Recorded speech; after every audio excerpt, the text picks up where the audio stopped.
Greetings everybody, my name is Tommy the Game Master and welcome to my channel and this somewhat serious argument. Before I begin my argument, let me start by saying what I was talking about boycotting in an older video wasn't AAA games that come with DLC and microtransactions in the entirety, but rather ones that come as games as a service. The new buzzwords among these publishers of treating $60 games the same way as free-to-play mobile games. If I hear that word applied to any $60 game, I'm not touching it until I see it on a Steam sale for $2 or less, because that is what it is worth to me if I have to pay tons extra to get through that game properly. If, however, the game does have some added-on DLC and microtransactions that are not needed to at least get through the game's proper story missions, and the story missions at least last me 15 to 20 hours or more, I might still consider picking it up. Oh, and if you can't tell, this video won't have much game footage in it. Sorry, when I'm talking about boycotting the largest game developer and publisher in the industry, I don't want it to appear anyone else's name is attached to these ideas other than myself. Anyways, before I begin, I guess I should tell you guys, at heart, I'm very much a capitalist. I believe that if you have an idea and a business model that is good and can improve people's life, you should be allowed to let it grow into a large business or even a big corporation, and you should be able to make as much money as you want and spend that money how you want it. It isn't anybody's business, mine or the government, to find better ways to spend the money you earned. That said, I'm not a George W. Bush type of capitalist either. If you grow too large for your britches and start to make stupid decisions that alienate your customers and hurt your employees, or are just so financially unsound that you and your company go under, then it should be you are the one to pay for those mistakes. No too large to fail in my book. You screw up, you take the losses, and you pay the prices, not the taxpayers and nobody else. And if you can't turn things around or learn from your mistakes, you get to place an out of business sign on your property, and the liquidators will get the rest, while everyone else in the market learns from your screw ups and applies better solutions than what you did. Which brings us to EA and their latest news. Now, I will start off by saying I'm not a fan of Visceral games. I've never played Dead Space, and it's not quite the same story, as this was a company that was actually acquired by EA, as Visceral was actually started by EA, so it was actually more of an internal studio. So this wasn't someone else's favorite developer until it was handed off to EA. Anyways, EA still managed to kill it after a few years, and it does feel like it's the same story over and over again. Again, that just keeps on repeating, and it has gotten on my nerves too. There have been developers that made games that I loved so closely that it hurt when I saw them being closed by EA. I was a big fan of Wing Commander when I was a kid. Anyways, here's what I heard happen with Visceral. They got popular with their Dead Space 1 and 2, which of course got attention of the corporate bigwigs, who then focus tested it up the wazoo and then had them make a third entry in the series that would appeal to everyone. Which meant, of course, it appealed to no one. And it flopped big. I remember reading these reviews. I might not have paid attention to the games, but I remember the reviews. And Dead Space 1 and 2 got raving reviews. Nobody liked Dead Space 3.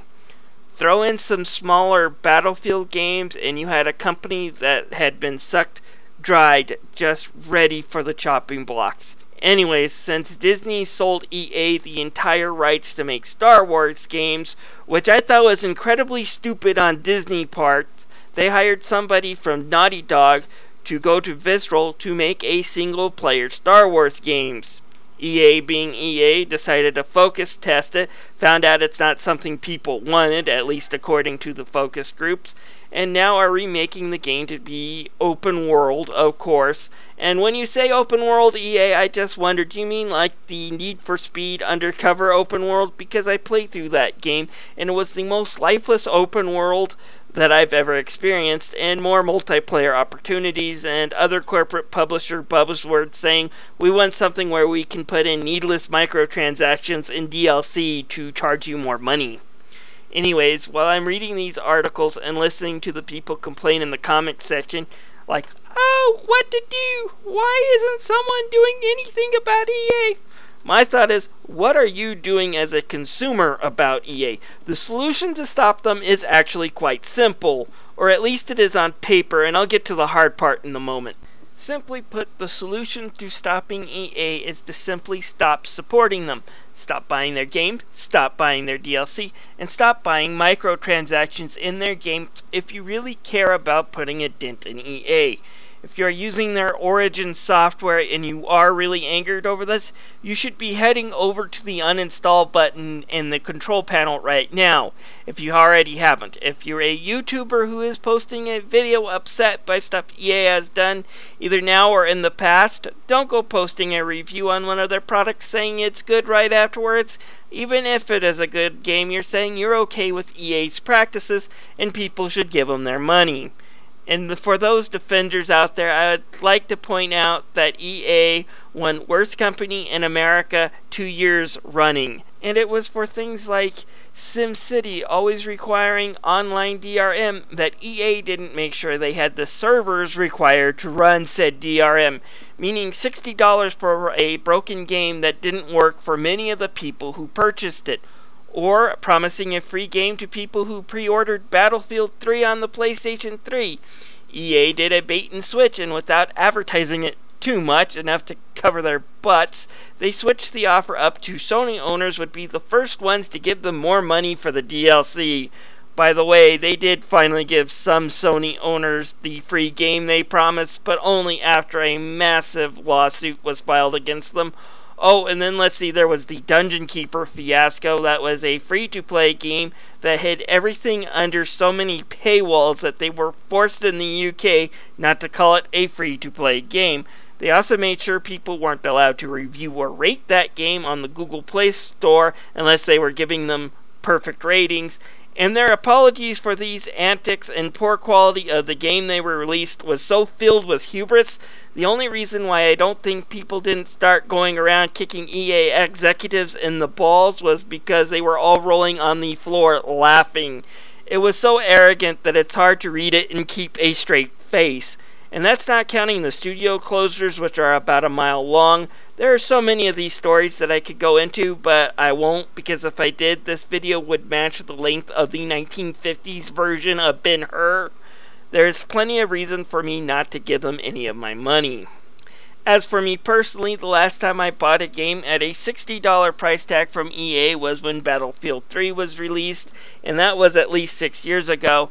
And I got the Xbox 360 version because I already bought a downloadable 1943 games from them a few months earlier.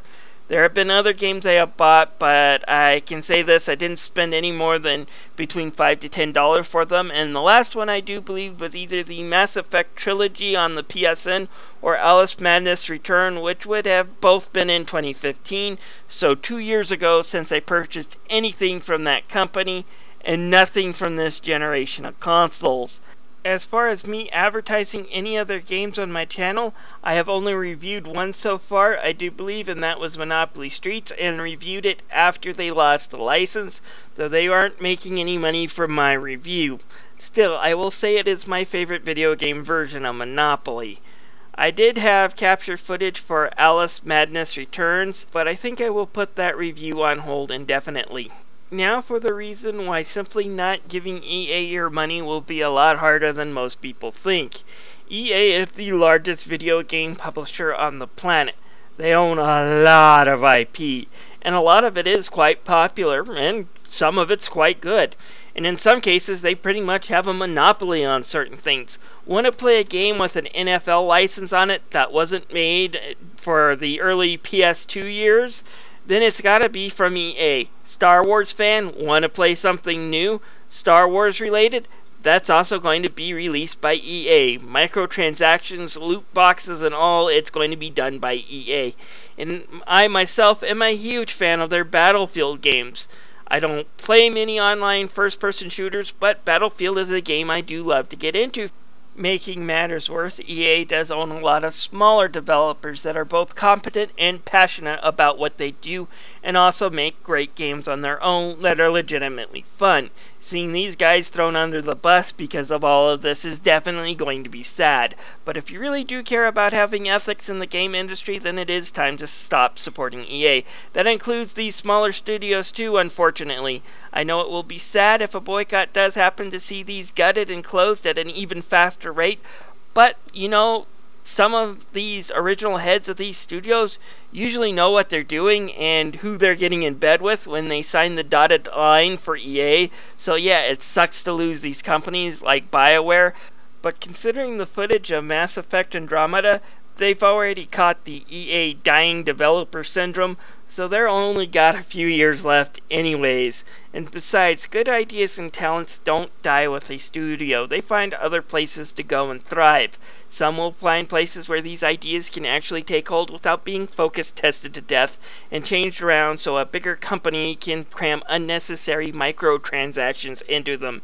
It's also going to take a long time for any type of boycott to take effect, but here are my thoughts. Tell a friend you're not buying EA games or supporting anything made or published by EA until they change their ways of doing business and stop feeling entitled to money from their customers and actually respect them. It might be only a few people who listen and actually start to give up buying EA games, but I can bet you each time there's a controversy, more people will be willing to listen. But EA isn't going to change their way, and they will do more egregious things in the future. You can count on it. People that are this arrogant always do, and with EA, it's usually 4 or 5 times a year I hear some type of big controversy that involves them either being unethical or very anti-consumer.